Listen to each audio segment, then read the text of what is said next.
adventurers, and welcome to the Micflayers podcast, coming to you after a much-needed week of downtime. I'm your host, Conor Martin, and joining me as always is my co-host, Mr. Martin O'Dwyer. Hey, howdy, Conor. How are you today, buddy? I'm good. I'm very excited for a special episode. Very special episode. It is a very special episode. Why is that, Martin? Because we have another guest. Well, another host, but a guest. We do. We have a guest. Joining us today is our good friend and fellow D&D player, Mr. Gavin Farrell. Howdy, guys. How are we getting on? I'm not doing too bad, thank you for asking. Bit of a strange experience, slightly surreal to a certain extent.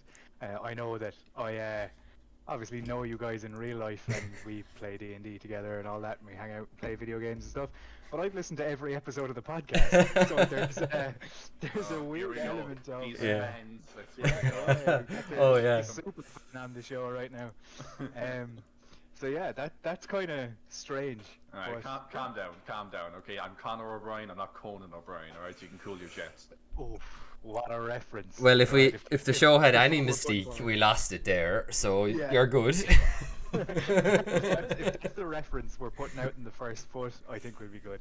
Yeah, only I may dance. There are worse talk show hosts I could aspire to be.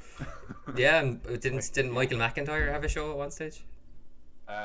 He did actually. I like Michael McIntyre. I was more talking about Conor. Yeah, no, what was I watching? I was watching something recently where someone was taking him off in like an episode of something on YouTube, and they were making fun of him, and they were talking about how when he interviewed the kids from Stranger Things, he's like, "So you guys grew up? Tell me about that." And it's. And I'm like, that's actually not even funny how accurate that is to his interviewing style. Like, the man has daytime television written all over him, and it's just insane that he's still going as like a primetime TV like chat show host. It is beyond me. Do you remember recently? This is entirely off topic, but it's funny. Do you remember recently there was that video of Jack Black on his show playing the saxophone? If you go back to that video and skip to the bit where Jack Black is just going off with the thing and the band is playing with him and stuff, and it's really awesome. If you look away from what you should be looking at, which is Jack Black, and just pay attention to what Jimmy Fallon is doing.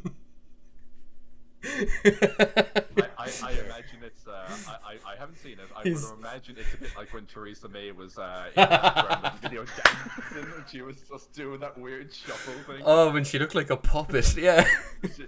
Someone was like that, like puppeteering her arms back. Oh God, yeah, but he's just doing the most like I'm in my 40s and a white dude, and I'm trying to be cool for kids, and it's just God. Oh man. I see it. I'm seeing it flash before my eyes here. It's horrible. I'm glad we could start the show by establishing who's the worst talk show host in American television. But we should probably talk about D&D at some point. Yeah, but people are used to this by now. Come on. It's kind of tradition that there's an immense jump from the projected topic relatively immediately. So it's nice to keep tradition. That's my bad. We took a week off last week. I'm a bit rusty. I forgot we need to talk for another 25 minutes about a complete and utter random bullshit before we actually get into the main topic or conversation. I thought that was the main appeal of the show, to be honest. It's kind of the gimmick at this point, really. Yeah. Like I don't know. Martin subconsciously telegraphed a list of banned topics that we have here, and I've been sworn not to mention the Z word. Oh God, yeah. Why? Whatever could we be talking about? Let's not go there. Yeah, let's not go there. So look, here's the thing.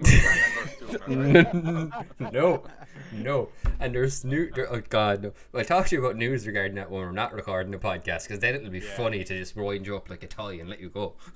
I actually had something I wanted to discuss about the he who shall not be named, but we might pick that up after we're done recording. Yeah, maybe after, yeah. Okay. It's literally Voldemort to me, like you can't say his name around me or I just get set off. I don't even mean to do it. That's the worst part. I'm not even doing a bit. That's how you know it's in deep. That's how you know it's right in at the core. That's the thing. We recorded a few episodes back. It came up briefly, and I said I wouldn't talk about it. and then something happened, and I blacked out for 45 seconds, and I went on a tirade, and I don't know where I went. Oh god, the DCEU. That's where you went.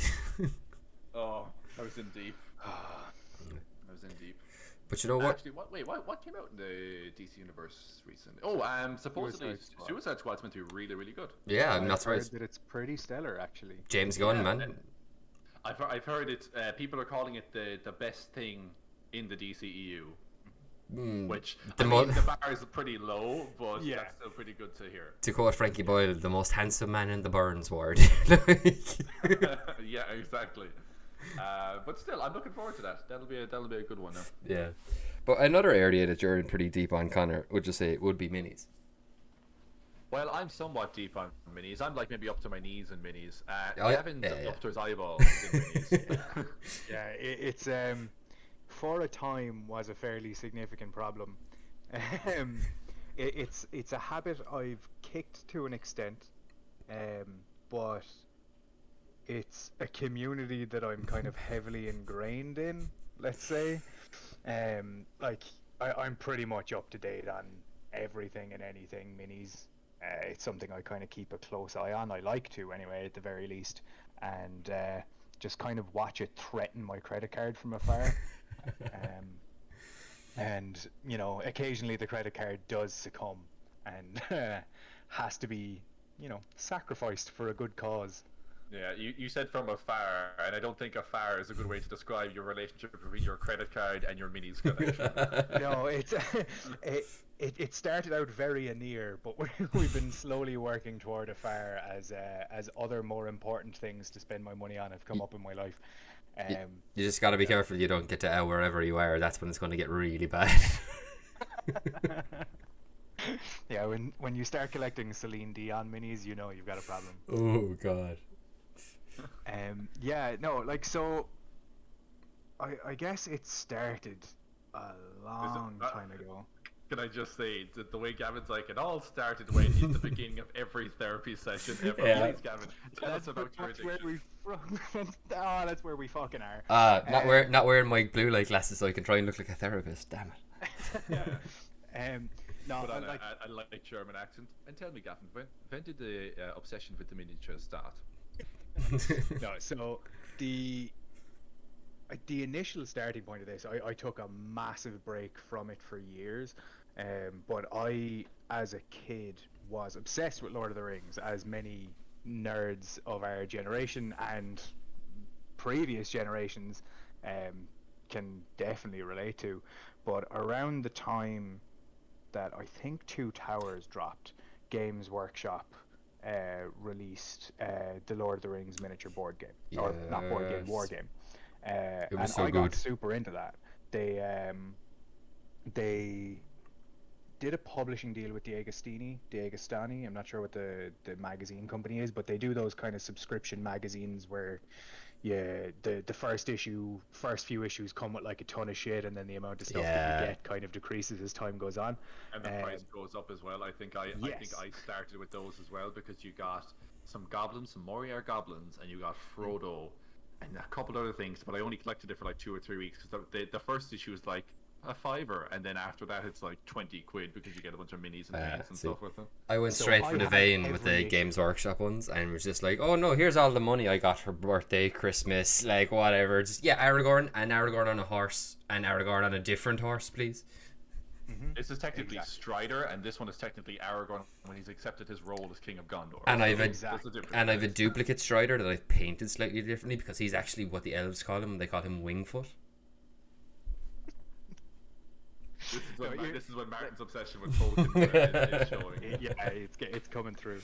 But so you kind of touched on a good point though with this one's technically Strider and this one's Aragorn after he's done the whole coronation thing. In that, like, those minis would have different stats on the playing field of the game and different abilities and things like that. But with those magazines, my grandmother, fucking God love her, got the subscription for me, And what harm? This isn't my grandmother from Limerick where we are. This is my grandmother from Dublin. So every week she'd walk down. The poor crippled old lady would walk down to the newsagents, pick up the magazine, and then send it to me in the post. I have all of them. Ooh. I think, bar maybe one, where the newsagents fucked up and got a duplicate of the previous issue or something. But yeah, I have every single one of those, and that's where it all started. So started collecting those minis through there when I was like 7 or 8, if that's roughly around the time Two Towers dropped. That checks out, yeah. Oh yeah, that fits. No, because I started around the same time in the Lord of the Rings wargaming, and then that was literally right after Two Towers came out. Right. So then after that, so there's a local, your local friendly gaming store, near enough to us in town. Shout out to them, The Gathering. I don't know if anyone who works there listens to this, but if you guys want a sponsorship, The Gathering could be a good one. They hold their own comics. Gathering is a great shop. Yeah, at the time, they had like 2 shops that were kind of neighbors, and they sold comics in one side and minis and wargaming stuff. And I missed that place, man. That place was awesome. Yeah. They had like swords on the walls and stuff. It was sick. Yeah. It is now, as far as I'm aware, the comic book side of the shop is no longer open. It's been a long time since I've been in there to play anything. I have dropped in relatively frequently to pick up stuff for like basing and that kind of stuff. I could be wrong. I think because the 2 shops are adjoined at the back, I think they host their D&D nights in the comic side now. Yeah, that's what I was thinking. That like the other side of the shop doesn't stock anything. It's just where they like hold stuff. Yeah. But yeah, so kind of went in there for a while. Started playing the Lord of the Rings game fairly frequently. They used to host it. I used to go after school every Thursday, and then fell into the trap of all the pretty beautiful miniatures inside in the shop. Started with a little bit of Warhammer Fantasy because that was the easiest jump from the Lord of the Rings war game. And then spent, I believe, my birthday money one year on like the full Tau Army box set for 40k. And was it like not just like a few fire team guys, whatever, like when you get a couple of mechs and one of the Manta hovercraft things, and a bunch of a Manta tank, like 4 or 5 battle suits, a battlesuit commander, 3 packs of fire warriors, Kroot warriors, and I dropped like 350 quid with like fucking massive money at the time. Jesus, yeah. At the time. Well, no, you know what I mean. I don't have 350 quid now. But for like a 12-year-old, 350 quid is insane money. That's like life savings for a 12-year-old. Yeah. And yeah, like after that, kind of took a bit of a drop off because I was getting to those angsty teen years, and some things got a little too nerdy for me or whatever. So that kind of fell on the back burner. But then it all kind of came full circle. A year and a half ago, maybe 2 years ago, when I played my first game of D&D that Conor ran, throwing innocuous status up on Facebook, and lovely Mike tagged Conor in and was like, hey, these guys are looking to know how to play, want to show them? And from there, we played 3 one-shots, a 3-stage one-shot. A trilogy of one-shots, if you will. Yeah, and a little mini arc. And then I took up the mantle of DMing myself and proceeded to spend an absolute fucking fortune on minis. So so you obviously got into it as a kid, had a big obsession with it, took a break for a few years, and was like D&D or getting back into D&D the, I don't know, what would you call it? Falling off the wagon. Finds himself in the bar. I've relapsed. Relapsed. Absolutely what happened. Yeah. Okay, and D&D was you're like, oh, but I need them for D&D. This is justified. Was that your whole? Is that what the methodology in your head about it? Yeah, you remember like 10 minutes ago when you said this was going to be therapy? Yeah, nail on the fucking head. Oh, okay. You've diagnosed the symptom here. But yeah, it's just kind of. Now, there are certain elements of it you can justify. There are others you cannot. I think, just for clarification's sake, many of the minis I had when I was a kid are lost to time and buried in a shed or something like that. If we were to count the total of minis I had, excluding everything that I collected when I was a kid,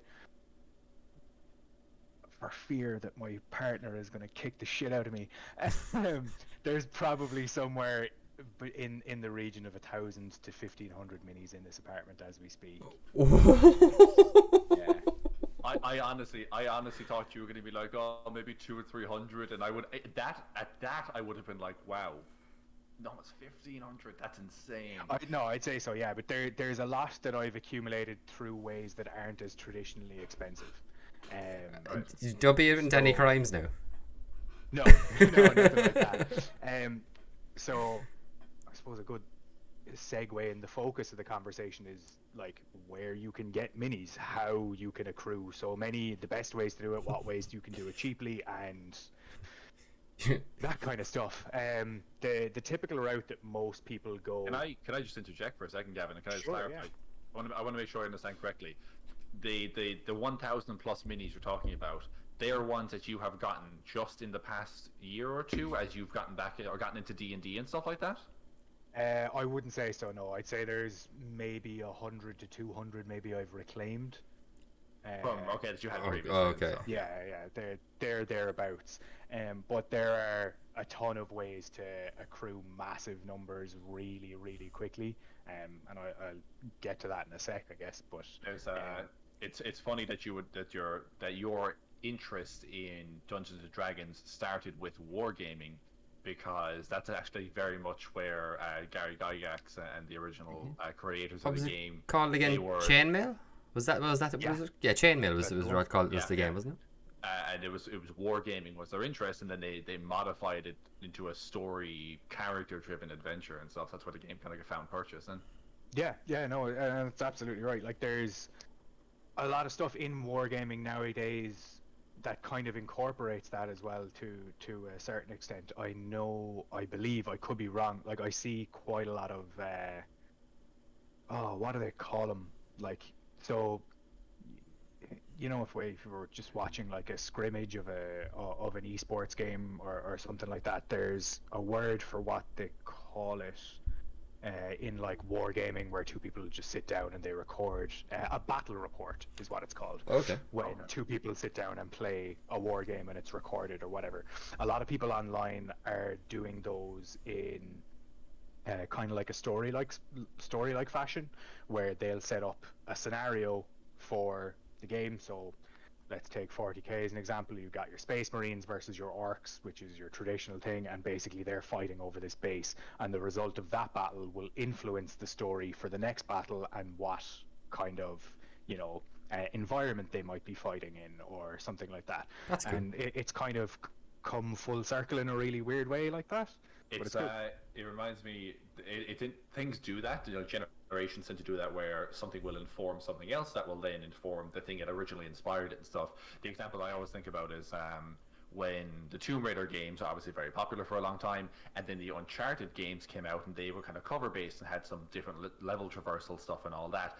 And then the newer Tomb Raider generation came out, and it's very Uncharted like. So like Tomb Raider informed Uncharted, which informed the new Tomb Raider and stuff like that. So yeah, no, it's really cool, and it's exactly like that, because traditionally war games were just, hey, let's just throw my 400 points of minis down on a table and let's see who wins. It was more like last person standing. Yeah, and now there's additional kind of rules based on a point scoring system for like first blood and who captures like strategic points on the playing field and things. But yeah, the slightly segued away from where I was going with the initial rant. Yeah, with the mass number of minis that they're sitting in my apartment right now. So Connor, you've obviously seen my table that I have built. Basically, I have a coffee table built that's got like a TV mounted in it and a big kind of storage area underneath for everything. So like one half of the whole cabinet is mini storage, the other half is for books, and then there's drawers on like one side for like dice and paintbrushes and those kind of things, stuff that you'd need. Pretty sweet. I'd say the table itself is currently holding about 600-700 minis. The remainder probably sit in their boxes that have yet to be built. Something we in the mini community call a pile of shame. It's just your collection of both unbuilt and unpainted minis that have just sat to gather dust because a new prettier mini has come along that you've decided is going to take its place. I do that with video games, though. I'll buy a new game before I finish the current game that I'm playing, because I'm like, oh, I want it now, though, and then that game gets left by the wayside, and I end up coming back to it months later, and it turns out I had 2 missions left, and if I just stuck with it for an hour or more, I would have been done. Oh, it happens to me all I the did time. that exact thing with Kingdom Hearts 3 when Devil May Cry 5 came out. I was like, this is so great, I'm so far in the game, and then Devil May Cry was like, hey! I did the exact same thing with Sekiro, and me and Connor actually had a conversation the other day, because I've gone back to Sekiro right now. Oh, it's so good. It's so great, but I'm actually coming up to the final boss, and I know that it's going to be 2 to 3 hours of me threatening to throw my controller through my TV. So I took a break and decided to start Greedfall, and I'm very fucking worried that I'm not going to go back to Sekiro again. But Greedfall is in Godfall. No, Greedfall. Oh, sorry. That's like the one that's like semi exploring the new world kind of thing, and monsters and stuff. Yeah, it's very cool setting. It's kind of like if The Witcher and like sort of if you take The Witcher, add like an almost Renaissance like firearm element plus an American Revolutionary War kind of. But Flintlocks if you and stuff. that back in the Age of Discovery rather than in the same time period. Yeah, but maybe 100 years prior or something like that. But yeah, it's pretty cool. It's a AA game, so you're not getting the full like Hollywood-esque experience. You know, the graphics aren't exactly stunning. Voice acting's not entirely stellar. Sorry if anyone who did some work on Greedfall. If I'm accidentally insulting you. Gavin, our entire fan base is made up of Greedfall voice actors. How could you do that? But the writing is stellar. Everything, like the world building and stuff, is super, super interesting, which, you know, obviously if you've listened to this podcast before, you're familiar with how in deep us D&D nerds can get into world building and that kind of lore side of things. You're again standing in the deepest part of the pool there, the three of us, I think. We're all but and like it's like me and Connor are actually no. I'm like here and Connor's like here and then you're like there. Yeah, I'm what I'm doing is I'm wading a little further into the water so I can stop Gavin from wandering off the ledge and drowning himself. Because Gavin will message me with things sometimes, and I'm pretty sure I've called you out in the podcast with us before, Gavin. I apologize, but Gavin's messaged me sometimes. No, like, I'm actually going to cross you here now for a second. Yes, I'm waiting for this. To pick with that one because you called me out and you were fucking wrong. Was I? I know exactly what I remember exactly what you called me out on, right? And Jerry. Was, I messaged you one day because I'm in the middle of building a new world for a new campaign that I'm working on at the minute. Because I wrote myself into a corner with the old one, grew to hate it. So I was bored in work, basically, and in between calls I just started sketching like coins randomly, and like with actual no intention of using them for like world building or whatever. And then but as I was kind of like doodling these coins on my iPad, it was like I started drawing things onto them that like fit with the world, and then I was going like, fuck it, I'm going to use these are going to be the things that what the coins in my world look like. And Connor called me out because he was like, I explicitly went out of my way to build new currency. Fucking didn't. It was a complete accident, and it's there now. It's just there. What I said, I think, I don't know, go back and listen to that episode of the podcast. What I think I said... 24... No, it's not. I don't know what episode it is. I couldn't even say what episode it was. But yeah, what I was getting at is just that there's aspects of world building that, where if you're writing a book or something like that, can be really, really enriching. I know, like, Patrick Rothfuss in the Kingkiller Chronicles has all his currencies are very intricate and worked out and stuff like that, and they're super interesting to hear him talk about in the book, and when you're reading the book, it's very cool. My only hang up with reinventing the currency in D&D and stuff like that, to a degree, all you're really doing is just giving them different names, but they're still the same types of coins. But my only hang up on it is it's a thing about world building where typical D&D players will have to relearn something they maybe already know, slash something that you might find hard to reinforce, simply because it's money and gold and all that kind of stuff is kind of something that happens. It's never really the forefront, other than it's the reward for the job you're doing or the quest you're on. But other than that, you just kind of have it, and it's never really, it's a means to an end. So if in my head, it's just like it's a strange thing to rewrite. Like Martin will tell you, I tried to fix the economy early on in this D&D campaign, because the D&D economy does not work. It's bullshit. It makes no sense. You can spend like, and I found this out again recently, because we are doing downtime at the moment, and Dan tried to have his character Arkham work for a few weeks and earn some money. And if you do that the way it's done in Xanathars, you come away with an absolute pittance. You come away with nothing, and it's really, really bad. So I ended up rejigging that, so you actually earn comparable amounts of gold if you're going to work in an establishment for X number of weeks. But again, it's just one of those things where I try to rewrite and fix that, and honestly, sometimes D&D doesn't make sense, and sometimes you just gotta roll with it. Yeah, no, because even in those tables in Xanathars, like, the stuff that does make sense and the stuff that seems like it has a hard system there, specifically like magic item crafting and that kind of thing, right? Like, even those tables don't conform to their own rules. So if you look at, we'll say, the magic items one, for example, I can't remember what exact one is in my head. I think it's either for crafting a magic item or enchanting an item. I can't remember which one. I don't think there's an enchanting table. There is a crafting section. I have a second hand sanitizer in front of me. Keep going. But if you're opening, you'll be able to correct the mistakes that I make here. But basically, we'll say the chart follows the same pattern up until a point, and then it just breaks the pattern for no real reason. So we'll say your uncommon magic item. I'm just going to pull figures out of my arse here and make it up just because I don't know them exactly off the top of my head. But say that it's 100 GP and 10 working days to create an uncommon item, right? Then a common item is, a rare item will be 200 GP and 20 working days, and then out of nowhere, a very rare item is 300 GP but takes 50 working days.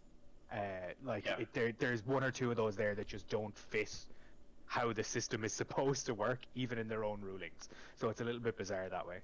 I'm looking at it here. It's the magic item crafting and timetable. Mm-hmm. So a common item is 1 week and 50 gold pieces. An uncommon is 2 weeks and 200 gold pieces. And then a rare item is 10 weeks and 2,000 gold pieces. It's literally 10 times the amount. And then very rare is 25 and 20,000 gold pieces. And legendary is 50 weeks, so basically a year, and 100,000 gold pieces. So it kind of trickles, and then ramps up really fast after a while. The problem with that chart in particular is that it gives you like a calculator on how long it should take. So it says something along the lines of for every working hour that you have to spend on this, it costs 10 gold or something like that. I can't remember exactly what it is, but it should be written like above the table. But it follows those rules for your uncommon, commons, and rares, and then to very rare, it completely jumps away from the rules the book has literally just given you. Mm-hmm. So, yeah, I mean, it's not. I tried to follow it as best I can, and you guys have crafted some magic items this campaign, and I tried to follow it as best I can. But at certain points, it does get like kind of broken to the point where you never really be able to like manage it. Like, do you remember when we were looking into making adamantine armor and realized it would take me an equal amount of time to make a legendary item? Yeah, and like there's loads of like contradictions, and if you were to follow this word for word, I don't know if you can really follow this word for word, if I'm being honest. But like you'd literally have to, like there's some parts that are like you need to work so you can craft this item, it takes X amount of weeks. If it's a single use item, like a scroll or a potion or something like that of the same rarity, it takes half the time. But then I'm like, what? So it takes me only twice as long to craft an item that lets me cast this spell repeatedly, as opposed to a potion that might cost me, I don't know, 200 gold. Or I could just spend 400 gold, which is not a huge amount more, and I could be able to craft this or cast this spell an infinite amount of times, not just twice, even though it's twice the cost. There's a weird thing like that where I feel like, and then if you look at like healing potions and stuff like that, have a whole chart unto themselves, and there's loads of different variables and stuff like that. Which is, if you guys have ever wondered why you come to me and you go, Connor, can I make this item? It takes me 20 minutes flicking through the book to get a response to you because I'm like, I don't know. It's just got some weird systems that, you know, when you read them for the first time, I think look very well put together and thought out, but the more you try and interact with them, they feel like they need work. But like Xanathar's definitely is 6E? considerable. Xanathar's is a considerable step up from just the player's handbook crafting items thing, considerably.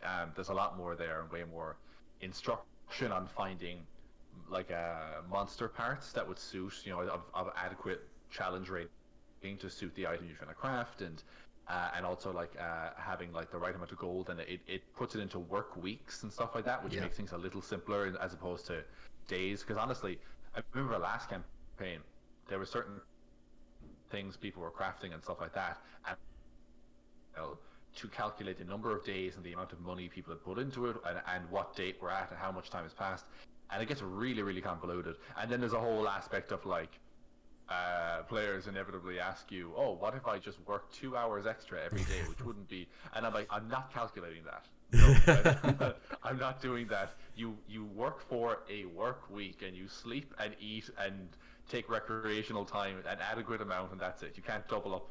You can't choose like 8 hours is a work day. You can't say, well, like, what if I worked 12 hours? I know. Yeah, no. I just straight up told my players you could do 8 hours of crafting a magic item a day, no more, no less. yeah, exactly. Like the simplest way to put that is like we all work dealing with people either on the phone or through some chat-based support system, and like, you know, if you break down working on a magic item as the same kind of job, it's bearable to sit there for 8 hours and do it. If you want to do that for so take an 8 hour working or an 8 hour working day over an 8-week period, all right? Yeah, you can do 6 weeks of work, but you have to work for 10 hours a day. You don't want to fucking do that. It sucks. It's not fun. Like, you don't want to work 2 hours overtime just to get an extended holiday at the end, because you'll hate yourself for that entire holiday. That's the problem. You'll spend the entire holiday just recovering from that. That's the thing. My job when I was in tech support, they had a thing where you could be on a certain rotation where instead of doing 5 days a week at 8 hours a day, you could do 4 days at 10 hours. And some people like it and some people do it, but they tell you that after the 4 days on 10 hours, you spend the entire extra day off you have just recovering from working 10 hours over 4 days because you're so wrecked from it. Yeah. And so you don't get time to enjoy yourself. You don't get time to enjoy yourself in the evening afterwards with the longer shifts. But you're basically getting up, going to work, eating your dinner, going to bed. Yeah. Yeah. Anyway, we've definitely deviated from the topic now, and I'm glad I got the opportunity to do this actually in the podcast and not be listening to you while I'm to someone on the phone. And then say to them, lads, come on now, we need to get back on track. We've been at this a while. Yeah. Nice to know we haven't lost our edge after we got there. No, as dull as ever. So we were talking about, Gavin, I think you were kind of getting to when it comes to acquiring minis through whatever legal and legitimate means. What's your kind of typical go-to? Obviously, you have your Games Workshop stuff, which is Warhammer. What are your kind of outlets, and where do you go if you're shopping minis? So there's definitely a few. Like one in all fairness, not to gloss over the Games Workshop side of things, I know it's the kind of obvious answer, but there are different ways to approach the Games Workshop thing that work better in your favor. So if you want to get involved in Games Workshop stuff just for your D&D games and your role-playing games, that kind of thing, pretty much avoid individual box sets. Just gravitate entirely towards getting started boxes, I think is what they're called. Starter kits. So getting started boxes generally range somewhere between 40 and 60 quid. Occasionally, if there's a particularly expensive model in the box, you might get 70. But they're definitely the cheapest Games Workshop boxes, and they come with serious bang for your buck. So we'll say the Stormcast Eternals getting started box for Age of Sigmar I believe I got it in I got it from a discounted site, which I'll refer to in a second. There are a good few sites out there that sell minis at, we'll say, wholesale rates. So if you were a friendly local neighborhood game store, these are the kind of places you would get your stock from. But these people also sell directly to customers at a similar discounted rate. So I'm pretty sure I got that specific getting started box from a company called Wayland Games, who do typically around a 20% discount versus Games Workshop's own price on their site. And I got that for like £45. And if you were to buy all the components of that box individually, probably cost you about £90. So getting started boxes are definitely the way to go, specifically if you're not looking to build a specific army for a Games Workshop game. However, obviously, if you do plan on getting into a Games Workshop game, go nuts. Spend all your money on that plastic crack and get hooked. Do it. I strongly encourage it. Am I right in saying, and I could be wrong, I know you had some of those Stormcast Eternals you used when you were playing in your previous campaign. I believe you caved in my chest cavity with one of them. Yes, you did. But they're the ones that are also, they don't require as much assembly either. They tend to come in fewer individual pieces. Yes and no. Okay. Stormcast Eternals are the Age of Sigmar flagship faction, kind of like Space Marines are for 40k. Right. So they're far more abundant in like easy to build packages. So there are different types of Games Workshop models when it comes to that. Stormcast Eternals generally are some of the less customizable stuff, because they're quite clunky figures. They're all fully heavily armored, and if you allow full customizability with that, you're going to end up with lots of gaps and people having to buy polyfillers and stuff to fix the models, and it's just a nightmare. But they would be the most common easy to build sets, but you can get easy to build sets which are essentially just snap together figures. They'll come in like two halves with pegs and holes on either side. Snap them together, give them an undercoat, you're pretty much ready to go. But yeah, like Stormcast Eternals would be the lesser customizable, but say if you pick up a box of Imperial Guard, every single one of those torsos, legs, arms, heads can all be kind of interchanged and stuff. That isn't there as much with Stormcast. They come on the frame, on the plastic frame, and you have to pick them all off and kind of clean them and stuff like that. There's a bit more. I think it's just what Games Workshop as an overall. There's a lot more involved in just simply getting a mini to a playable state. Even if you decide 100%. Not to paint them, there's a lot of assembly and stuff like that. Yeah, and the older you go with Games Workshop models, the more the case that is. In recent times, they've kind of started to lean towards less customizable poses and more dynamic poses. So your minis tend to fit together in one particular way, but they look way cooler, and which is a nice plus for some people. For some people, that might be a negative, but for others, it's been a great improvement. Then. Yeah, so Games Workshop is pretty much, you're going to find something. Like, you're always going to find something with Games Workshop. The company's been around for so long. They've got so many like factions and things like that. They also have boxed games, which I strongly recommend for building up your minis. So they do 3, I believe, like skirmish games. So a full-blown war game, you're talking probably 40 to 50 minis per player on each army, right? With the boxed skirmish games, you're talking a single unit rather than a whole army. So they have 3 games: Warcry, Underworlds, 4 games. Apologies, Kill Team and Necromunda. So Warcry and Underworlds are your fantasy ones. So typically for D&D players and stuff, that'll kind of be the thing you want to gravitate towards. They have like between in each game they have like 12 to 15 kind of miniature factions, which are like perfect for if you want a unique mercenary group for your world or something like that. Brilliant choice for that kind of thing. And then alternatively, if you play the likes of Starfinder or probably Starfinder or like Cyberpunk or anything like that, Kill Team and Necromunda packs are the way to go. Though those are obviously much more futuristic. You're in your kind of you're pretty much far future settings. Necromunda is within the 40k universe for those who aren't up on their like Warhammer lore, so you know, that kind of thing. I'm getting an education. But outside of Games Workshop, then you've got tons of other options. Games Workshop is basically like, I don't know, it's your Twitch. Like, there's definitely other, like, you know, game streaming services out there, but everyone knows Twitch. They're the brand. Same thing. It's the brand name that everyone knows.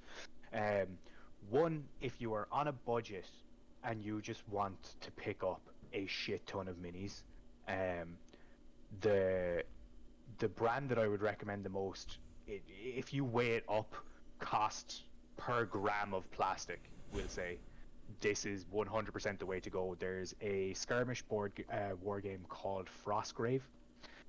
They do packs of minis. They're published by North Star Military Figures.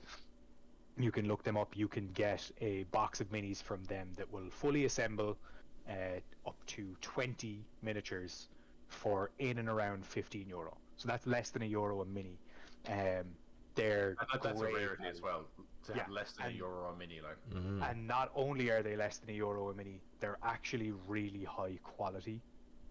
So you're not talking like this borderline PVC plastic on a pudding base that someone's just basically shit out on a 3D printer. They're proper molded on sprues miniatures that you clip off, you assemble, stick them down their bases, you can base them. They're like, the details are all there. They come with great like little bits that you can add on to other minis. So they're, for someone who's starting out, that is the brand I would 100% recommend to you. They come in loads of different varieties. I was just gonna say they have a lot of different stuff. Like they have, I know they have some really cool, almost Viking-esque minis, and then they have some really cool. There's some really cool cultist minis. Fun fact about the cultist one, which that's a box in particular I would recommend, because the cultist pack doesn't just come with cultists, it comes with skeleton heads and skeleton arms. So if you get a pack of cultists, you effectively get cultists and skeletons in one box for the same price. So you can make 10 cultists and 10 skeletons if you wanted to, and that way you've got 2 sets of bad guys to throw up against your players for €15. Unreal. Like, when you're talking mini value, that's the best you're going to get. Yeah, I've seen the minis. They are exceptionally high quality, and they look fantastic when they're painted as well. So Frostgrave is definitely one that like you said, Gab, would be highly recommended. Absolutely. The only, like, I suppose, gripe I would have with Frostgrave minis is that it's very limited on, say, if you want like racial variants or additional monsters for your game, the vast majority of Frostgrave miniatures are human, and that's what you're going to get. They do have a Nold box and they have a Demons box. But other than that, I think they have lizard people from an expansion pack. But yeah, you're talking pretty much all human there. Other than that, what else have we got? Depending there, so typically Games Workshop is one that I would like. You kind of get a little bit extra with your Games Workshop stuff because you can use them in other games. You can play other games with them. Same with Frostgrave as well. It comes with its own game. You don't have to just use them as minis for D&D. But typically Games Workshop is usually where you're paying the most money per gram, but there are definitely others out there where you're paying more. There's a company out there called Weird Games that make a game called Malifaux. It's kind of like a meeting point between steampunk fantasy and Cthulhu-esque kind of mythos thing. From what I gather, I've never actually played the game, but I do own a couple of their minis. Of course you do. I do. There's a couple that I've seen there that I was like, all right, I gotta pick these up. But probably the least bang for your buck from them. The minis are very high quality. They're individual sculpts though, so there's no customization. They're all printed from the same mold and that kind of thing, which has its positives and negatives. Typically, if a mini is made like that, it's much more detailed, and you know it is as it is, and you lose that customization, but you're guaranteed for the mini to be perfect when it comes out of the box. Alternatively, I talked a little bit about Wayland Games earlier when I was saying about the getting started boxes. They would be a wholesaler, and there are tons of those around. Really strongly recommend looking for those before you buy straight from the source. Wayland Games, Goblin Gaming is another one. I can't think of any others off the top of my head right now. There's one I've used called Mantic Games. Yes. They have a game called Kings of War, which has some like elementals. It has some sea creatures, some elves, some humans. I think dwarves as well.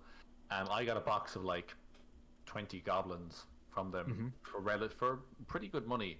And their actual sculpts look great. They have like some of them have bows, some have swords. It even included a few metal swords and shields because they're obviously use different arms you can customize on them. It was really really good and like decent looking sculpts as well. Yeah. So there are a good few companies out there that are like on a similar for the Spotify listeners or audio listeners. I don't think so. I heard that. But for people who are watching on YouTube can definitely see Connor looking out his window in absolute bafflement right now. Cats. 1 second. I'm guessing it's cats. It's always cats. It's for the cats. Some of my neighbors are having something, I don't know. I literally heard through my sound cancelling headphones. I literally heard a bunch of people just go way. Someone definitely dropped a glass out in their barbecue. I thought it was like a cat after meowing or something. That's what it sounded like. My neighbors, despite all being like in their 70s, are incredibly noisy. I have one neighbor on that side whose dog is constantly barking, like never stops, and they put the dog out just at 11 o'clock to let the dog go to the bathroom before coming in for the night, and as soon as the dog goes out, he just starts barking immediately. And then on the other side, I have a guy who mows his lawn about twice a week. Do you ever wonder? He's like, don't get me wrong, his lawn is immaculate, but it's immaculate. I too hope to be at a place in my life one day where my lawn looks like that, but it probably won't be for another 40 odd years. But yeah, no, his garden looks great, but he's like constantly out there, and I'll be like in here in the office at work on the phone and stuff like that, and he'll be going at least once or twice a week. If there's even the slightest bit of good weather, he's out and he's mowing the lawn. And I'm like, you mowed it 2 days ago. The grass has only grown 3 millimeters. Why are you out? I just had an image of you out in his backyard at night with a ruler going, it's only 3 millimeters. Why?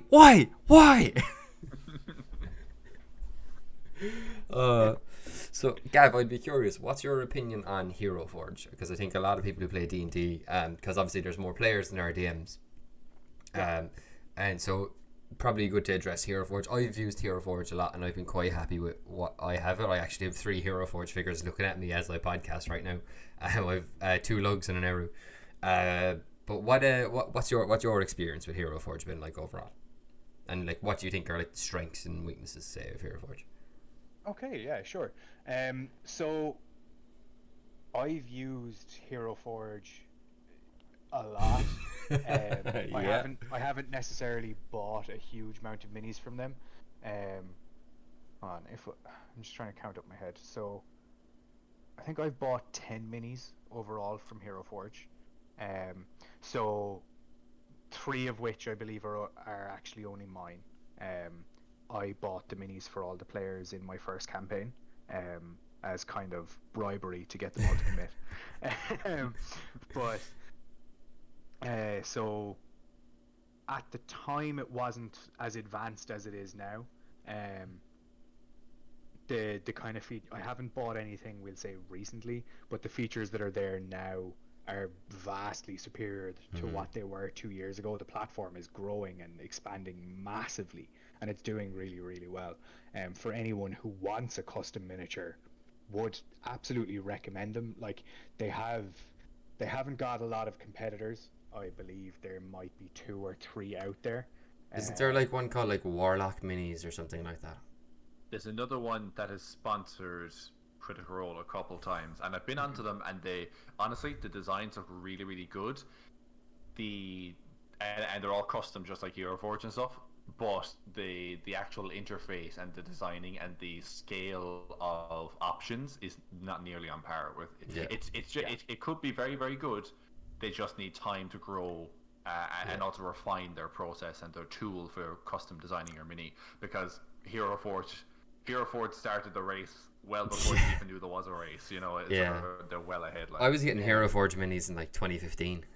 Like, yep.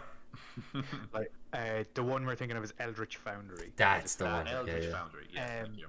So yeah, no, I completely agree in terms of like what you've said about them. Like, their interface isn't as smooth. They obviously haven't been in the race as long, so you'd expect them to be a little bit behind. That's completely fair.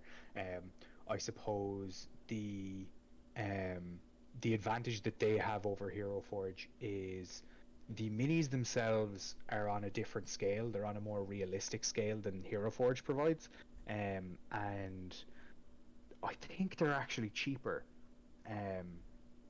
But you know, when you're talking about the wealth of options, when you're getting a custom mini, you want it to be as custom as you possibly can. Yeah. When you have the availability to either choose, you know, yeah, you can pick your race, that's fine, but when you have the choice between like 5 sets of armor and, you know, maybe 10 different weapons, that's not a huge amount. Yeah.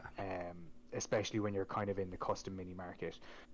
With Hero Forge having recently announced that like layered clothing options are coming and stuff like that, it's really hard to beat that. And just the sheer volume of choices, like if you just need to look at like, hey, I want a sword. How many swords can I choose from? And it's like, yeah.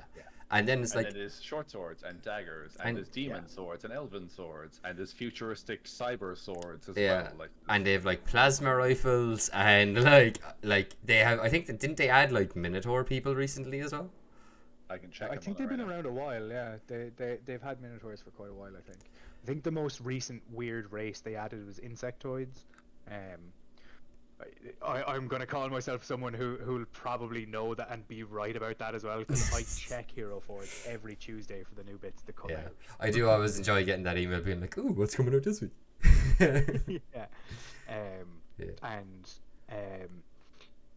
Like now Hero Forge, if you're not big into painting or anything like that, like Hero Forge now gives you the option to buy minis printed in color. I actually have one right here that I didn't paint. I bought this as my most recent lug one. I'll try and see if I can get the camera to goddamn focus a bit. Please? No. Oh, man, you've not got a macro lens in that webcam. That's going nowhere. Nah, yeah. But I'm like super happy with like how clean, like you can still see like the colors are all like really solid. Even though it's a bit blurry, but like lots of detail, and yeah, could pick every single color and shade and sort of texture and all, and do all like. They just, and even down to like you can custom pose where you could like pick up a standard pose, and if you're like, yeah, I like this pose, but I'm just gonna I'm gonna lift the arms up here, this is a kneeling pose, I'm gonna make it a standing pose, switch the sword into the other hand. Like there's so many things you can do on Hero Forge that like it's even just fun just to like I guarantee you the two of you do this as well. Log in. What I just make stuff. See what's happening. It's what I do in my spare time now.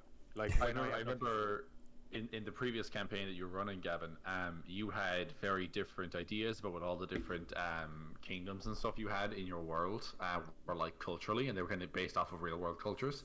And you just sent a string of probably about 16 different images, 2 at a time, into the chat, and you were just like, hey, just in case anybody's wondering, here's what like the guard, like the soldiers or the warriors of this particular kingdom would look like. And you had one that was like kind of a Japanese style thing, and you had one that was like Greek, and you had one that was like Roman, and it's just like, and they all had their own color schemes, and they all had their own like designs of armor and stuff, and you had them all really, really thought out. And you did it for me recently as well, because you kind of started a guild recently. Yeah. And you sent me one, and you were like, you sent 3 images, and you were like, oh, by the way, here's what like an example of a heavy, light, and medium infantryman as part of this guild would look like. But it's great. I mean, just messing around with the tool is incredibly fun. Hey, frog folk. Sorry. They do.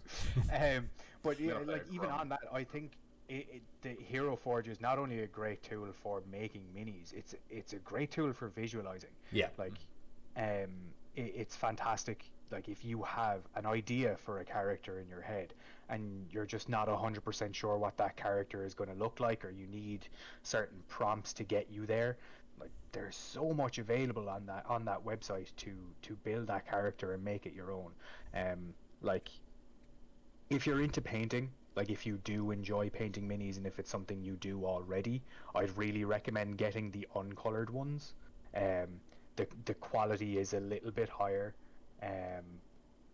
And yeah, the colored plastic ones that they do are good, but I mean they definitely need maybe just a wash to kind of make some of the edges pop and stuff like that. They're a bit how would you put it?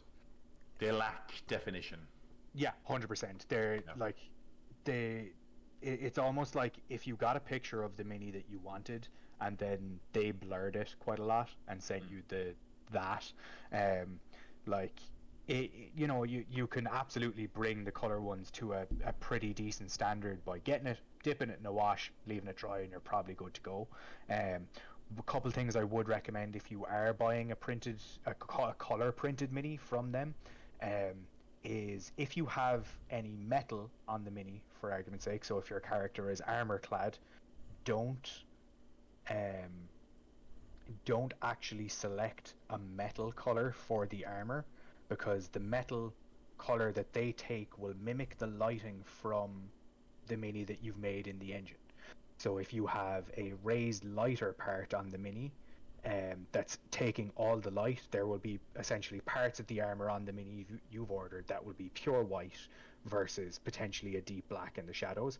I'd recommend picking like a textile color, and then if you really wanted those highlights and stuff, add them in yourself, because it just kind of dilutes the quality of the mini, I find, particularly on the metals. But as a tool and a source of getting custom miniatures, fantastic, 100% recommended. They've come a long way. Myself and Martin got them in 2015 or whatever it was, back in the days when they had quote unquote rough plastic, or detailed plastic. I was like, you either got hard plastic or you got detailed plastic. You did not get both. And if you got detailed plastic, you often didn't get a whole figure. My very first figure I got from them was a detailed plastic one, and the top of his bow was broken off, and I had to fix it with green stuff. And the other people in the group who opted for the hard plastic, which was a white plastic, had the grainiest looking miniatures ever. My first lug mini was ugly.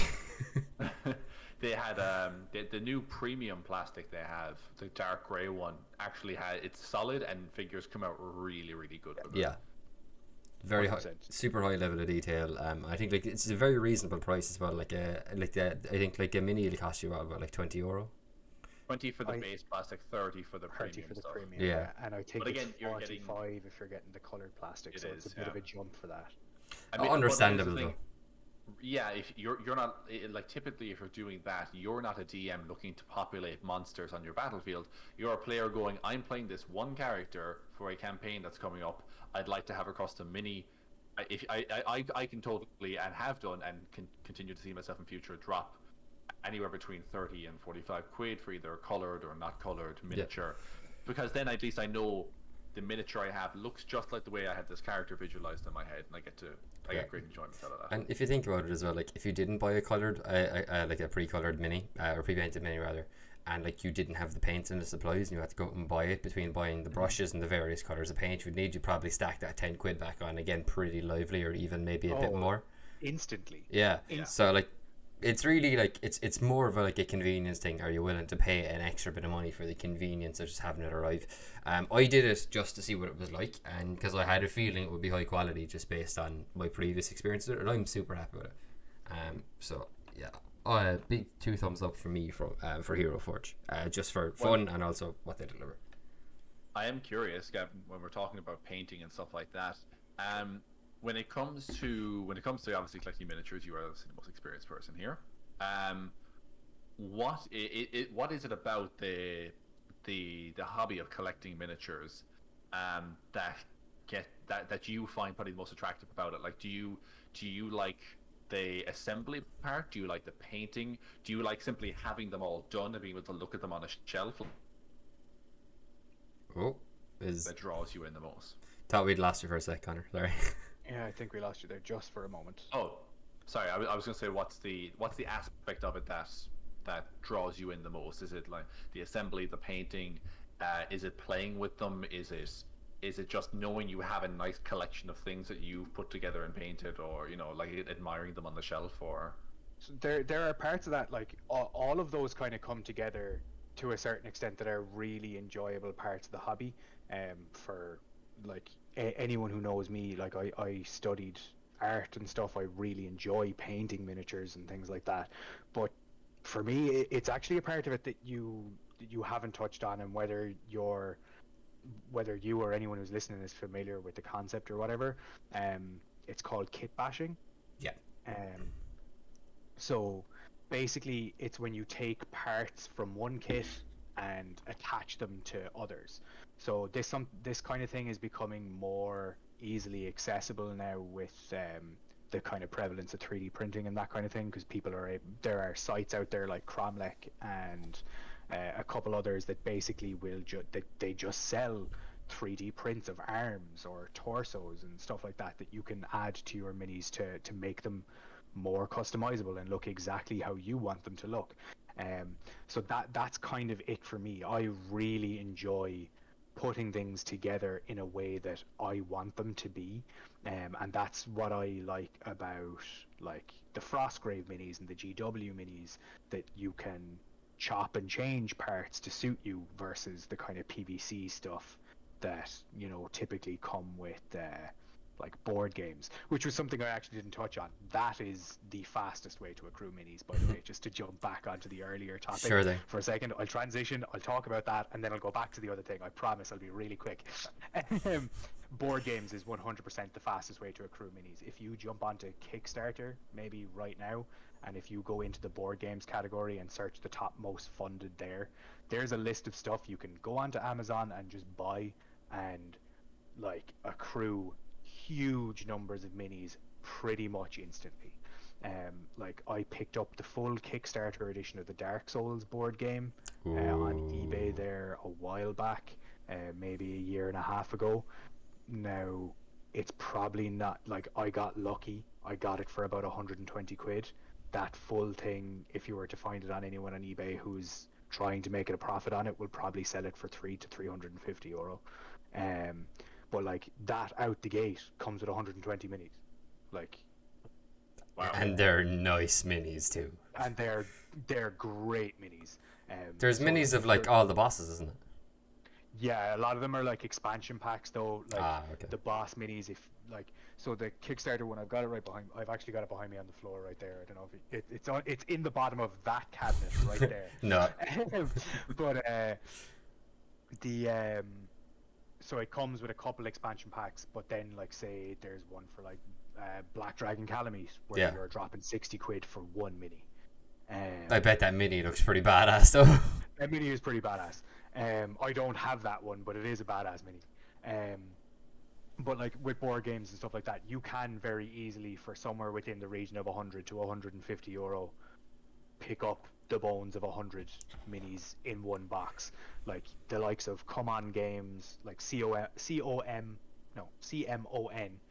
It stands for Cool Mini or Not, is what they used to be called, but now they're just Come On Games.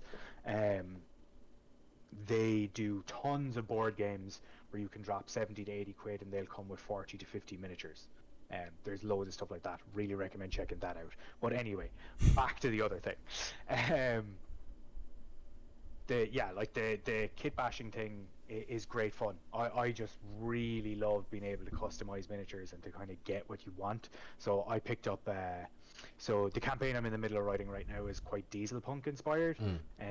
For anyone who's familiar with Iron Harvest, that like kind of 1920 plus universe that kind of Jakub Brzezalski, his artwork kind of heavily informs, where it's like, hey, here's World War One, but instead of tanks they have walking mechs.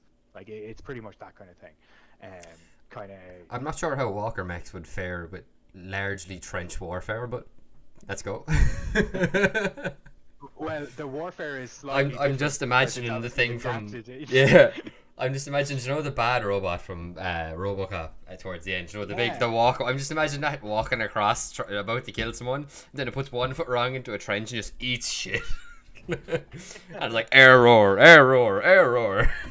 Yeah, no, like that's pretty much the kind of stuff you're dealing with.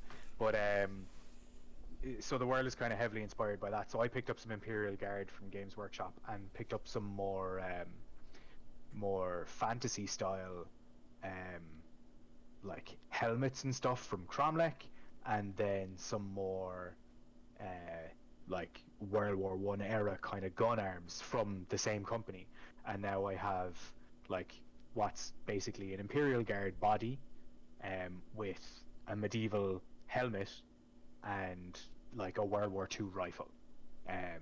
And you know, that's exactly what I was looking for. You like those kind of things aren't the things you're going to be able to get off the shelf in a box by some production company, because it's a really unique aesthetic. And if you're actually finding a mini like that, you're going to pay out the arse for it. They're not in high demand, so they can't afford to make them cheaply. So it's much easier to get something that's common as dirt, like an Imperial Guard box set where you get like 10 minis in it for $15, and then buy a set of arms from Cromlech for €1, and then stick those on, and you're good to go. Yeah. Like that's the kind of part of the hobby that I love. Yeah, that's super interesting. I've only done like a tiny bit of that myself back in my Lord of the Rings days, where like, you know, you if you wanted to make something, like if you had a squad of like Uruk-hai and you wanted to make an Uruk-hai captain, you would like paint it differently or add something to it to make it better. So like I played an evil army and I bought the Sauron box that came with Frodo and Sam, and so like I had no use for these two hobbits in my army, so I was like, you know what, I want to make an Uruk-hai captain. So I clipped Frodo's little head off with a pair of clippers, and then cut a sword, and then I cut a sword off the Uruk-hai's hand, because I held the sword where it was pointing out this way. So I cut it off and I glued the head here and painted a load of red around the stump, and then I had an Uruk-hai captain holding the head of, like, the bloody severed head of Frodo. Yeah, like that's exactly what kit bashing is. Scarred. Oh, I was like 9. It's like that kind of magnifying glass in the ant situation that's like really morbid when you look back at it, but as a kid it seems totally fun. But like in a slightly more well-adjusted version of that, recently I saw a couple of things where like people are I very, very base knowledge, very basic and little knowledge on Warhammer, but I very much enjoy watching like those kind of kit bashing videos where someone's like, I've spent like $1,200 on kits and I'm going to make them into this one giant killer mech. And I'm like, do you know what? I'll watch half an hour of that. Yeah, like as a warning for anyone who does get into the miniature hobby and kit bashing turns into something that you really like. There are some very specific kit bashes out there where like someone wants to build like a unit in a particular way or something like that, and just same way like you take a box of Imperial Guards, but you want Imperial Guards that are in the lore from this specific planet that use a special type of armor and blah blah blah blah, right? Like you'll buy a box of Imperial Guard for 15 quid, but the part that you want is one piece out of a tank kit that costs 40 quid, and you want 10 of them. Like some people will go out there and buy those 10 tanks just to have the multiples of those 10 pieces, which is nuts. Way beyond me. I'm not willing to do that shit. But that kind of leads you into the less legal parts of the hobby, where It sounds like it's a ceiling on how far you'll go with minis, though, Gavin. oh yeah, there's a conscience in there somewhere, and I don't want to be, I don't want to have to sell my minis to live again. I'd like to keep them. So, I try not to go too overboard. But there are other parts of the hobby that are relatively frowned upon. There's kind of black market recasting available, which people will tend to do specifically for that kind of kit bashing. If you don't have the money to drop to get 4 tank kits to get one specific piece, they'll buy one and make a mold out of green stuff or something like that. I was actually recast like it in resin. literally thinking that when you were saying like the 4 tanks, like buy one tank, put it into like a soap or something, and then just like make a mold. Yeah, no, like that's the way to go. But there are like black market, what did I just call it? I forgot the name. Recasters. Recasting, thank you. Of like full Games Workshop units. So Games Workshop have a higher tier, strong air quotes on that because it's absolute horseshit. They have a sub company called Forge World, that make more specialized minis, I guess. They sell like unique factions and massive miniatures, but those are cast in resin, and their resin casting process is the worst fucking casting process that any company has ever produced in the world. I have one Forge World miniature, and it's going to stay that way because they're terrible. So It better was or the Games Workshop sponsorship, anyway. Yeah, sorry about that. better or worse than the casting in the Avatar: The Last Airbender movie? You're trying to trigger me now. You're trying to trigger me now, so... Sorry, do I make you angry? Oh my god. No, don't bite, Connor. Don't bite. This is just dangling the rod. It's working. Yeah. Should point out that we on the Micflayers podcast don't endorse any sort of illegal recastings of any sort of IPs or properties or anything such. Or the casting in that movie. Oh, we also have a movie in that movie. Oh my god. What? Sorry to completely derail you there, Gav. No, you're fine, because I'm just thinking about how much I hate M. Night Shyamalan. Oh god. Has anyone seen The Beach yet? Do you mean Old? Yeah. It's What's called it called? Old. Old? Oh, I thought it was called The Beach. Oh no, The Beach is a movie with Leonardo DiCaprio. Yeah. Yeah, it is. It's a very good movie. No, I have not, but I've heard about it and seen reviews, and it sounds exactly like his usual shite. Yeah, it sounds convoluted as fuck. Right, okay. And I will have a Connor-esque rant about M. Night someday. And yeah, Connor, this is me now noting down Martin's trigger.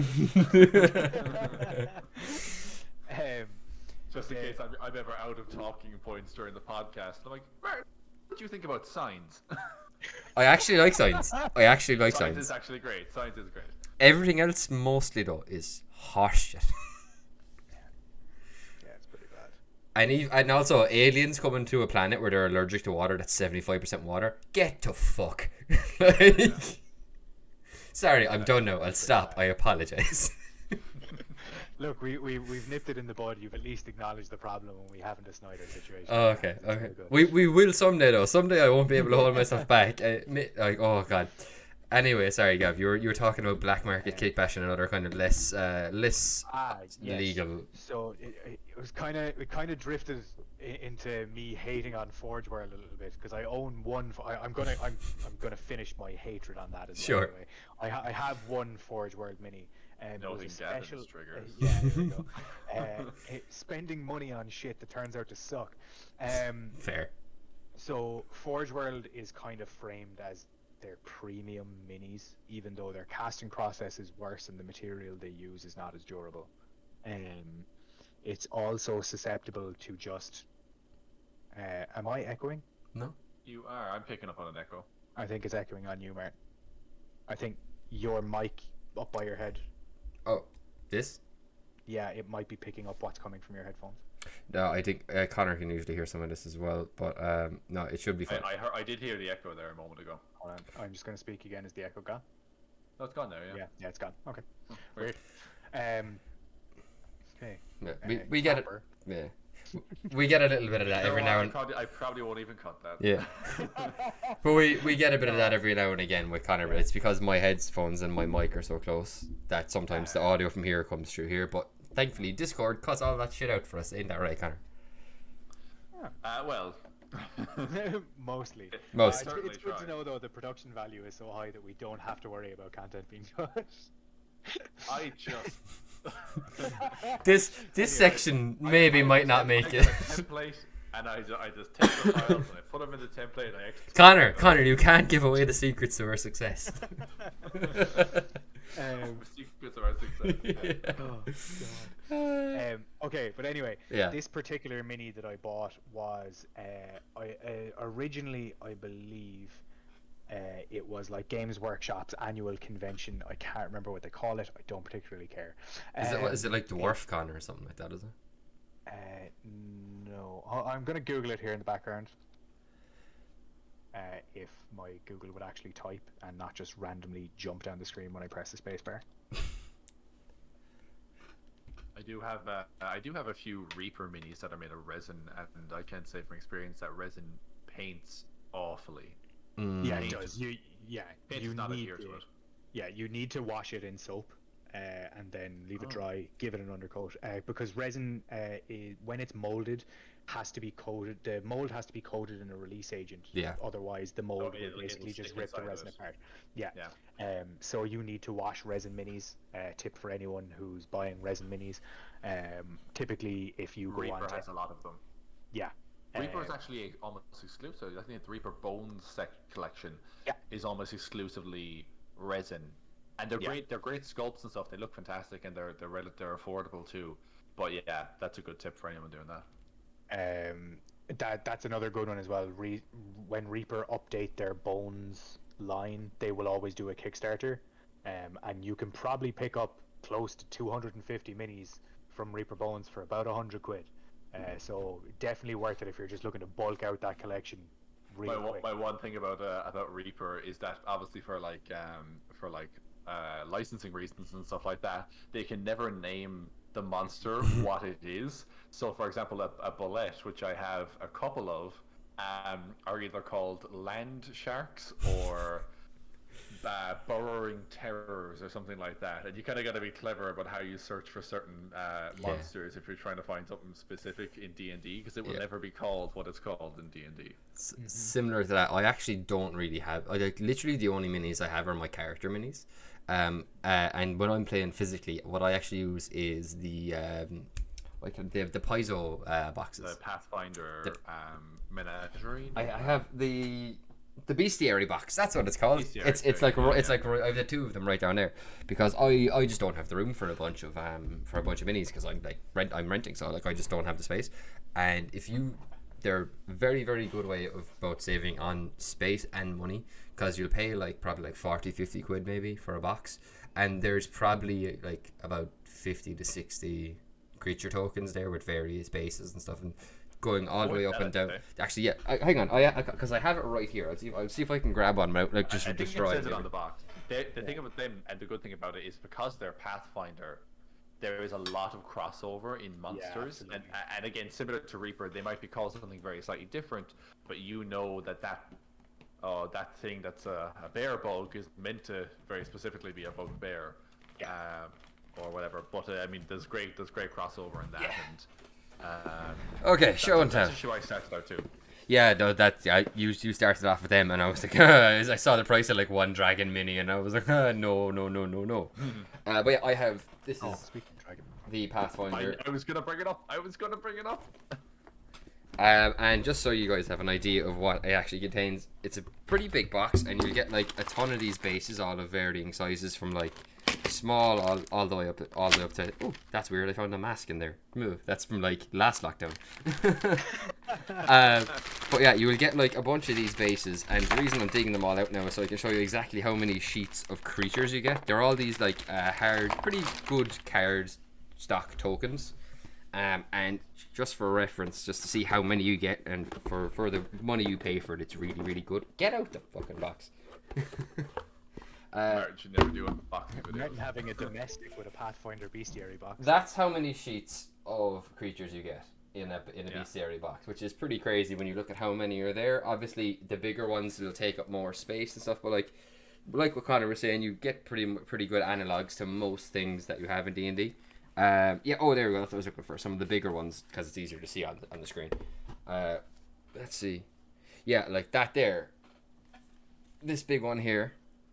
Probably can't see it too well, but that's listed as a mud elemental, and you know that's a pretty good earth elemental if I do say so myself. And you get a lot of really cool stuff like that. They have a lava one, and yeah, I would just highly recommend these if you either don't have the money or the space for minis, because they're really worth it. I'm looking at them here on Amazon. They're about 30 quid a box, and there's 6 of them there. It's really good value if you don't want to drop money on minis. Yeah. The tokens is a great option. Also, really useful as well. I used to play not always in my home. I used to go places and set up. And if you're traveling and you can't bring minis, chuck in one of those boxes in your backpack, dead easy, and you can bring literally, however, hundreds of tokens with you without having to have like some sort of big elaborate toolbox with a bunch of minis and stuff in it. And I would say as well, if you have a druid in your party, you get extra value out of these, because these have stuff like, they'll have like the giant shark, the giant octopus, giant ape. Giant ape, man, that got some use last campaign, Mike. Oh, dude, like I've had so many goddamn giant apes. Druids turned into giant apes in my campaign. Like it's not. Oh, like it happened so often in my campaign that when in Exandria Unlimited, their wildfire spirit druid had a monkey. I got so triggered. I was like, it's gonna happen. I know it's gonna happen. Oh god. But yeah, I would highly recommend the Pathfinder Pawns boxes, because they're super useful, particularly if you're starting out as a DM or just don't have the space/money. Gavin, did you grab a particular miniature I know to be sitting on your top shelf there a moment ago? I did, actually. So another option for purchasing minis with, again, the prevalence of 3D printing and how popular that's become, there is a massive wealth of like Patreon creators who do 3D sculpts of miniatures that will do like monthly packs where like people will do a team where it's like barbarians or like in the frozen wilds or some crap like that, right? But they will also have a tier in their Patreon that will be like some guy who runs a 3D printing company will buy a license from them to sell their miniatures. So I went ahead and did that for a particular monster from our last campaign, because I wanted to basically string the group along with the constant threat of an ancient blue dragon throughout a fairly significant portion of the early campaign. The guys were only level 3 when this dragon was introduced to the campaign. Level 3 ancient blue dragon, yeah, makes sense. Yeah, no, so it was meant to be essentially an ever terrifying presence. That shortly after the campaign met its demise thanks to the global bastard that is COVID-19. They were meant to be introduced in person to this in a combat where they would be heavily encouraged to just fucking run. But you that can didn't pan out the last time you tried that, Gavin. It didn't. No.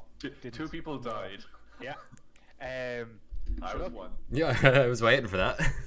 If hints aren't taken, hints aren't taken. That's not the DM's fault. But the I picked up a mini for this dragon. Now, calling it a mini is a bit of a Misnomer. misnomer. Yeah. This is the boy. Oh, that's so cool. So Oh For my. our audio listeners, Gavin is currently holding up a rather large miniature of an ancient blue dragon. And it looks roughly, sick. roughly the same size as my head, and I have quite a large Not far head. off. But yeah, so like if you go onto Etsy, like they have tons of people who are licensed from those Patreon sellers, like I said, and there's some amazing minis out there. And not only that, you will also find like decent knockoffs of popular brands miniatures that are IP friendly. So you will get something that's quite close, but not quite the exact same for probably half the price. It's another great. There's so many options to get into this hobby and how to like acquire and accrue massive amounts of these, which is why I'm in the position that I'm in. So like I have it for dice. Gav has it for figures. Like I like dice are my nerd crack. It's figures is your I would actually level the crack up to heroin for you as well. It appears that way anyway. I have lots and lots of dice. You have lots and lots of minis. Yeah, I have a lot of minis. But no, like I've got pretty much something for everything. Like, You did have an armored dog mini for me actually. I just at the drop of a hat. Like, I did. I was like, oh yeah, I'll bring one of those in for you. I got tons of them. yeah, would you like the Schnauzer, the Husky, or the Alsatian? Yeah, no, there was my partner Irene is also a little bit of a D&D nerd. She's not quite in as deep as the three of us are or whatever, meaning she hasn't got a crippling obsession, but she will be there eventually. But we met in college where we both studied art. She's also into painting, so I thought we also share an equally crippling love of dogs. So I thought it would be a nice bonding thing for us to do if I bought Animal Adventures from Steam Forge games, I believe they're called, where they're basically just mini packs of 6 or so dogs that are like kitted out as fantasy classes. Yeah, I was gonna say, didn't they do like a D&D-esque game called like Pugmire or something? Different company. The game they do is actually called Animal Adventures. Oh. I have the book for it there because I wanted I backed a Kickstarter campaign that had more dog minis for me and Irene to paint together. But yeah, they as soon as I received those, they launched another Kickstarter campaign. I was like, nah, can't do it to myself. There's so many dogs that need to be painted right now. We'll get to those at a later stage. Well, there you have it, folks. Miniatures, good for wargaming, good for D&D, and good for your relationship. And on that note, Martin, Yes, Connor? that's all the time we have for today. Ooh, man, I learned a lot today, I'm gonna be honest. Gavin, you know the insides and the outsides of how to navigate acquiring lots and lots of miniatures. And Yeah. I'm gonna be honest, I'm more concerned now than ever for your well-being. Yeah. I haven't felt like this since I sat down and was like, what's this League of Legends thing that you're all talking about like 10 years ago? Yeah, like, look, one thing I will say, if we're going to end on a note that's relatively informative or educational in some way, shape, or form, minis as a hobby can be as shallow or as deep as you want it to be. You can get into it to collect them. You can get 4 or 5 that will suit you fine. If you don't want to spend a shit ton of money and you just want stand-ins for your D&D game, get a pack of fucking Lego minifigures and draw smiley faces on them. You're fine. You don't need minis. You don't need to. Yeah. It's an add-on part of the hobby that you don't need to get sucked into, but I have. Don't be like me. Escape now while you can. Run. I was going to say, Gavin, Yeah. you don't need minis. You don't need minis. He's talking to himself right now. Yeah. 100%. Yeah. Yeah, but look, you can absolutely get in super deep, and if you want to get in super deep, do. Just be aware that it's an investment, and there are so many other like facets of miniatures as a hobby, like painting, customizing, that kind of thing. Just be wide. Thank you very much. So, if you have any questions you'd like us to ask, stories you'd like us to share, or topics you would like us to cover, please tweet us at MicFlayerspod on Twitter. You'll find it on the lower screen. You can find our podcast on YouTube, Spotify, Google Podcasts, Anchor, Breaker, and Radio Republic. Gavin, where can people find you on the internet? I feel all tingly inside. That's nice. You can find me on pretty much any social media platform under the handle LK Farrell. Not Farrell like my surname, but Farl. So that's LKFARL. So that'll be Twitter, Instagram, pretty much anything. But yeah, that's where you can find me. And if you're unlucky enough, maybe I'll return to this podcast to rain hell and misinformation on you. Perfect. And Martin, where can people find you on the internet? As usual, you can find me on Twitter at So Sorry It's Over, which also should be in the bottom right hand corner of my screen there. You can also find me on the Micflayers Twitter account at MicFlayerspod on Twitter. And most of the time, you can find me here on the Micflayers podcast every Friday at 6 p.m. Perfect. You guys can find me on Twitter at 0.Conor, ZeroPointConor. 1N, very important. I was kind of hoping for a trio of us all. I was wondering what Gav there, Do you want to revisit? We can do it again. No, it's fine. I don't care. Whatever. I hate you guys. Or you can find me every Friday here on the Micflayers podcast on YouTube, Spotify, and all of our additional platforms. Guys, thank you so much for joining me. Gavin, thank you so much for being our special guest today. We might do this again in future. And thank you all for listening/watching. We will see you all next time. Bye. Bye-bye. Bye, guys.